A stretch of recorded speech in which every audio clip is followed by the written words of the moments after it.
tey yëglekaay yi li ñu xëy ci talaata gi dañ ci ànd ak Chérif ñu dooree ko ak l'observateur. L'observateur soxna naata ñëw na kon ci njàng meeg njàngale mi def focus ci lycée d'excellence bu Diourbel foofu nag gone yi gën a xarañ dañ fay yóbbu bu ñu amee kon li nga xamante ni mooy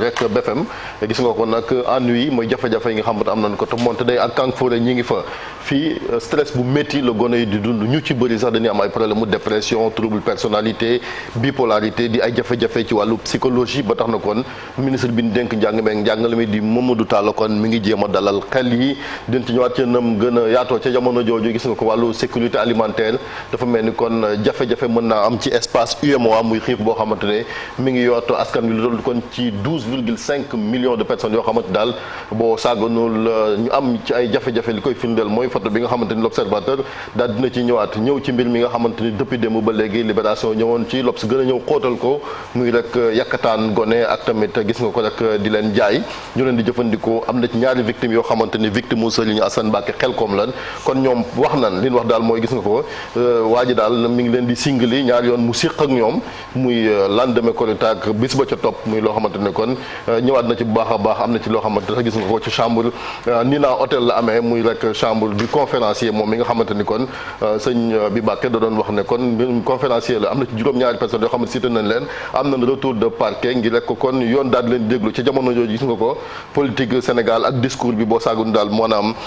jàmm jeek ànda bi mën nañ ko menacer muy unité nationale L'Obs daal dina ci dossier et puis Sadio Mané bu demee Bayern mën naa am kon 13 milliards de francs CFA ñu ko koy fay muy transfert boo xamante nag sa xelam ci waaye xam naa doo ci mos yow ndax nekkoo agent bul fi nekk naan agent joueur nga. wute naa yow yaa ma ëpp fit ñu jàll ci enquête yi. waaw ñu ñëw rek ci li nga xamante ni kon muy état sabre le MFDC mouvement des forces démocratiques bu Casamance ñaar ñi nag démb moom yoon daal dinañ leen di tog loxo ki nga xamante ni kon mooy César Atoute Badiate ak René Capain Bassène César moom fekkewul mbir yi ba tax na gis nga ko rek moom fu ñu leen fekk daal moom mi doon ko jàpp tëj ko giir ak dundam ki nga xamante ni kon mooy René Capain Bassène moom démb kon aaya bi daal na ci ko am ba tax na kon rek dañ koy tëj giir ak dundam la xewoon ca boo fa bàyyi verdict bi kon gis nga ko dafa mel ni rek dañ koo def ngir kon daal di wàññi doole mouvement des forces démocratiques Casamance des MFDC maître Ciré Clédor Ly kon avocat de la défense jàpp na ni gis nga ko ñu bëri danoo gëmloo ni gars yi kon danoo bokk ci MFDC cour bi confirmé na mandat d'arrêt international contre César Atoute Badiate ñii tamit ay militaires invalides lan da doon manifester Dakar Plateau ba tax na rek kon teg nañ leen ay daan ndax danoo jëfandikoo woon ay safaraak yu ni mel contre le commandant du corps urbain retrait carte électeur yi ku ko amul mën ngaa commencé jëli ko 45 jours la am fii ak élection yi. Inch'Allah le quotidien Chérif. ñëw kon ci force de défense et de sécurité formation bi démb gis nga ko moom président Macky Sall mi ngi doon inauguré école de la marine bu bees a bees mel ni kon Sénégal jël na indépendance am ci wàllu formation force de défense et de sécurité ndax ñu ci bëri gis nga ko ay Meknès ak ay Saint-Cyr lañ leen daa formé ak yu ni mel ak Maroc mais léegi dafa mel ni corps armée yëpp am nañ école yoo xamante ni kon ñu ngi leen di formé foofu démb président moom moo doon inauguré kon école boobu ak tamit gis nga ko nee na au regard des enjeux renforcement marine daal lu mënta ñàkk la jamono joo xamante ni gis nga ko li xew ci géej géej pétrole bi nga xamante ni kon ñu ngi koy bëgg am fii ci Sénégal condamné nañ ko moom René Capain Bassène Ampoy Badian ak tamit gis nga ko ñoom ils ont été perdus dans la forêt de Boffa Bayotte bu ñu sukkandiku journal bi ca jamono jooju Birahim Seck nee na acteur politique yi rawatina waa nguur gi nañu def ndànk ci kaddu yi ni jëfandikoo fan yi mbirum rebelle yi naan ñëwoon nañ ci manifestation Yewwi Askan Wi yu ni mel. Le Soleil Chérif. Le Soleil président de la République ak tamit le SEMGA gis nga ko muy chef d'état-major général des armées ñu ànd kon démb bi ñu inauguré école nationale de la marine mu mel ni kon marine bi tamit ñu ngi monté en puissance ci ay équipement yoo xamante ni ñu ngi leen koy jox ci jamono jooju gis nga ko Ibrahima Seydou Ndaw Saga avocat des masses moom la ko daal de muy dossier boo xam ne journal bi daal dina ci ñëwaat et puis perpétuité bi ñu doon ñett ci mbiram boo fa bàyyoon. Libération xëy ci mbir mu doy waar mi. mbir mu doy waar soxna naata xam naa ça va être très difficile pour ñun ci wolof ñu daal di ñëwaat ci li nga xamante ne rek mooy témoignage u victime mu Serigne Assane Mbacké Xelkom gis nga ko rek kenn ki fukki at ak juróom-benn la daal di am moom présumé la muy bay di nee na bay di Amadou Sow gis nga ko mu nga doon def ak moom naka sudul noonu et puis tamit ci teewaayu sax ki nga xamante ni mooy Serigne Assane Mbacké mi doon téye loxoy gone gu góor gi waa ji di egg ci kawam et puis am na ci koo xam ne tamit fukki at ak juróom-ñaar la moom victime la nee na Serigne Assane Mbacké Xelkom laaj na ko sax gis nga ko rek mu encore bon naata ñu gaaw romb. waaw dina jafe waaw ñu gaaw romb ndax. et puis bon moom nee na daal en tout cas ci témoignage yi moom nee na en tout cas Serigne Assane Mbacké bi ñu ko waxee nee na vers les années 1996 moom it il a été victime d'acte de pédophilie moo tax xëy na saa su nekk mbir mi di dellu si waat ci bopp bi jëm naa faju li nga xamante ni mooy faju cosaan ak yu ni mel am na ci ay ñoo xam ne ñu ngi ci Facebook bi am ay faux compte maître l'ouest mi ci la bokk ak ñoom LRE ñoom it bokk nañ ci def ñaawteef. dinañ ko yaatal ci kanam Chérif ñu jàll ci tribune. waaw ci lu ne pourquoi Macky Sall kon di jël ay saagakat di ànd ak ñoom ñu koy défendre rek gis nga ko rek face aux insultes du net mu ne rek moom li mu doon wax bu démb kàddu yu démb dafa mel ne méngawul ak li mu jëf tey moom président Macky Sall ndax mi ngi doon ñaaw lu ñi nga xamante ne ñi ngi ci internet bi ci réseaux sociaux yi di saagaak di def nag sul doon tey nag muy ànd ak ay saagakat ci jamono jooju dama booy mi génn àdduna démb ay waajuram def nañ ay témoignages ci moom gis nga ko rek ba ci chambre criminelle ci Ziguinchor daan ci mbiram ba fa bàyyat et puis ñaari Assane Mbacké yi am na ci ko xam ne daf ñu ngi ko doon tudd ci mbiri mais moom infraction la def rek ci li nga xamante ni mooy code de la route bokkut ak Assane Mbacké xel ko mi nga xamante ni kon moom moo nekk ci yoon ci mbiram match. beneen yëglekaay muy Walf Quotidien. Yewwi dafa mel ni kon gis nga ko rek dañ leen a jatang nee na nag li ko waral mooy gis nga ko pouvoir bi ak taxawaay bi nga xamante ne am na ko ñoom Yewwi Askan Wi Jean Charles Biagui moom enseignant chercheur la ci wàllu science politique ca université Cheikh Anta Diop bu Dakar moom nee na s'opposer à l'opposition n'a aucun sens dafa mel ni pouvoir bi mooy opposé wu à l'opposition bu sukkandikoo journal bi bi Ismaïla Sarr li nga xamante ni mooy jackpot bi jëm rek ci moom it mercato bi ndax dina jóge fa la nga xamante ni kon moom mooy clubam. dem fan Newcastle wala. les Échos. on attend les Échos tamit bon muy xibaar boo xamante ni neexul dara gis nga ko Soboa Coca-Cola dafa mel ni gis nga ko rek licence ba ñu ngi koy retiré ci waa Soboa te loolu bu amee kon mën naa juróom musiba contrat bi mi ngi jeex fin mois de juillet bi nga xamante ni moom lañ dëgmal et puis emballage yi nga xamante ni wàllu bouteille yeeg yu ni mel daal gis nga ko muy Coca-Cola Fanta Orange Sprite ay chips tonique ak yu ni mel daal gis nga ko ñoom ñëpp daal ay production yoo xamante ni ñoo amoon ci wàllu licence bi Soboa boo xoolee sax gis nga ko ñooy client numéro 1 Sen'Eau ci wàllu jëfandikoo ndox donc bu tëjee loolu mel dina am impact ba ci Sen'Eau ak tamit lu mel 3000 salariés 15 milliards de francs CFA yoo xamante ni ci wàllu taxe la ci jamono jooju Macky Sall gis nga ko am na kàddu yoo xamante ni yëkkati ko daal koo xamante daal tu n'es pas capable d'obéir vous n'êtes pas digne de commander te wàllu armée nag ku ne xamante ni kon mbiram obéissance moom lu fa am solo la. ñu dem ci bés bi la ñëw ci immersion dans l'univers des influenceurs et des insulteurs am na ci ñoo xamante ni gis nga ko dafa mel ni ils ont la cote muy influenceurs yi ci jamono jooju jawket ca moom am na témoignage boo xamante ni wax na ko ci biir yéenekaay bi nee na gis nga ko on ne peut pas influencer personne avec des insultes ci wàllu saaga ci jamono jooju am na ci influenceurs yoo xamante ne ay entreprise dañ leen di jël ñu leen defal seeni marque ak yu ni mel xam naa yaa ngi bëgg a nekk influenceur waaye kenn suivre la ci réseaux sociaux yi Bazoum dafa mel ni gis nga ko président bu Niger jamono jooju ba léegi sunu naataango yi ñu ngi seq ak mu waxtaan zoom sur Bazoum muy président bi nga xamante ni gis nga ko moom nee na média africain yi lay waxal du wax ak média nasaraan yi wutal naa kon Macky Sall li def moom mi nekk ci xër wu njëkk wu laas waaw Macky Sall tamit gis nga ko ci jamono jooju inauguration de l'école de la marine ak acquisition li nga xamante ni mooy navire de combat mu mel ni montée en puissance de la marine le journal bi daal di wax rek démb kon fa li nga xamante ni moom mooy ca Bel Air et puis tamit la xew ca Boffa Bayotte jamono ji ñëw nañ ci puis législative yi société civile bi nga xamante ni 390 observateurs bëgg nañ koo déployer ci terrain bi ngir rek ñu daal di surveiller processus électoral bi. ñu lem ci leneen. Vox Populi muy René Capain Bassène ak Ampoy Bodian ñoom gis nga ko daan la leen puis tamit menaces yi nga xamante defoon na ngir suicide bu xaraw bu fekkante ni teg nañ koy daan Serigne Mansour Sy Djamil moom it gis nga ko mi ngi tagg Amadou Hott ca jamono jooju aussi sànni xeer ki nga xamante ni moom mooy maire bu yëmbal bi nga xamante ni moo duma woon Amadou Hott fële ca yëmbal sud di Bara Gaye ca jamono jooju waa CNOSS gis nga ko signé nañ xaatim ak ministère de l'éducation. source A moom. ñëw ci li nga xamante ni rek moom mooy ñii nag ay cambrioleur dañoo nekkoon marché Ocass fële ca Touba di def naka su dul noonu di sàcc dafa mel ni gis nga ko daw rek mujj naa am àpp ndax teg nañ la loo xam ne ci témoignage xam ne ni journal bi daan na ci ñëwaat ca jamono jooju gis nga ko muy police gendarmerie douane bientôt aussi dina jox ay outils yu sophistiqués nga ñu mën a xeex li nga xamante ni kon moom mooy wàllu criminalité bi et puis tamit gis nga ko rek ñëwaat ci li nga xamante ni mooy juge bi daal loxoom bi diis na trop ci kaw gars yi. le témoin ñëw ci ministre du tourisme Alioune Sarr ak transport aérien gis nga ko ba ñëw na ci wàllu politique ak tamit li nga xamante ni kon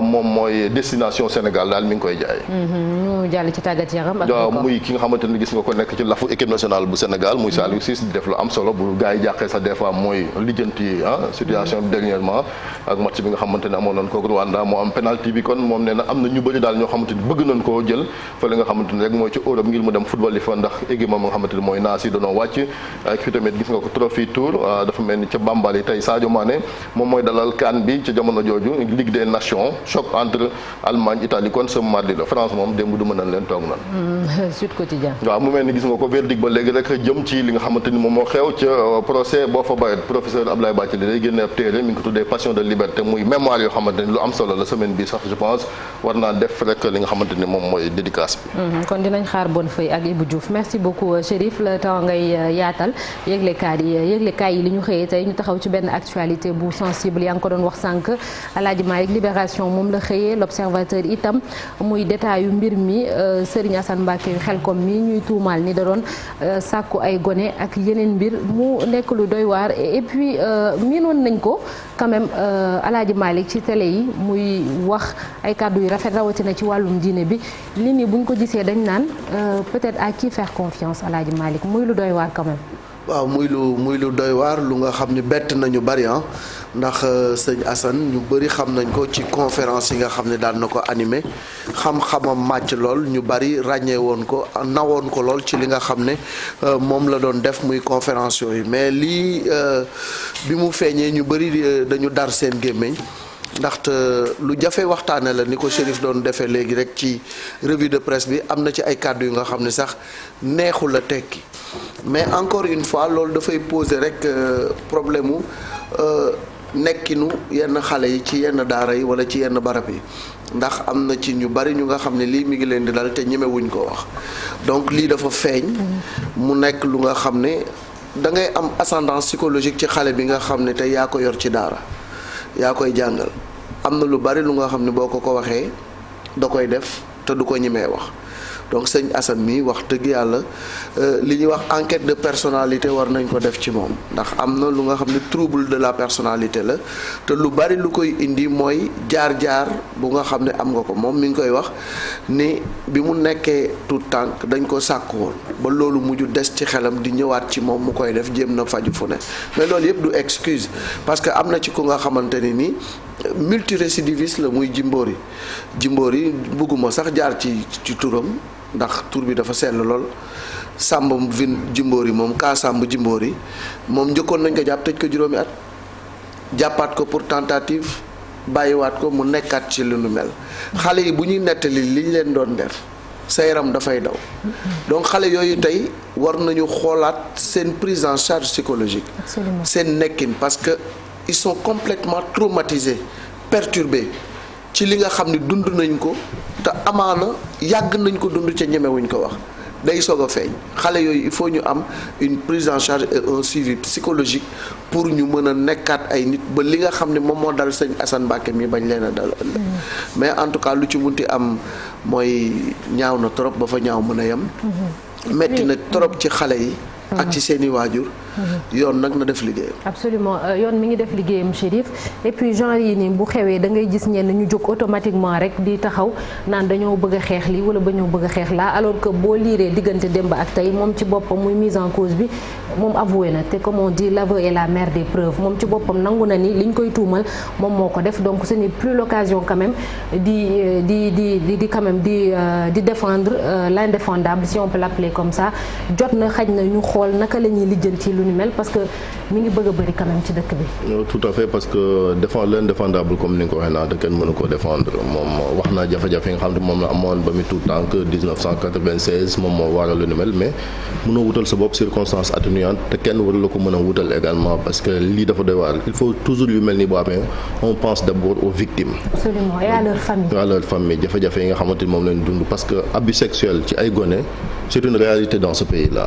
loolu c'est vrai que nag c'est des sujets tabous yoo xamante ni gars yi bëgguñ cee wax et cetera mais à un moment donné il faut qu'on pose ça sur la table pour xool naka lañ koy xeexee jéem a durcir loi yi ak ñi nga xamante ni moom mooy les auteurs muy fu mu mën a nekk nag ci école yi ci daara yi ci kër yi. parce que am na fi loo xamante ni bari na trop maintenant ñi leen défendre nag leen def aussi délit la parce que am na loo xamante ni nit bu ko defee surtout ci wàllu ñaawteef fu nga koy défendre wala nga koy setal voilà am na ki ko war a défendre mooy il faut mu am avocat loolu moom dëgg la parce que li naan jusqu'à preuve du contraire li naan waa am na présomption d'innocence am na tamit également li nga xamante ni mooy avocat yoo xamante ni war na ko wut ngir ñu défendre ko loolu mooy ci état de droit ak dëkk boo xamante ni bëgg nañ mu jaar yoon mais li nga xam daal en tout cas ci lañ war a gën a insister mooy lii gis nga débat bi ñu fi doon wax ci wàllu même affaire homosexualité chaque fois fois aussi dañ naan way bitim réew lay jógee tubaab bi et cetera alors que société voilà bari na fi chaque jour bari na fi loo xamante ni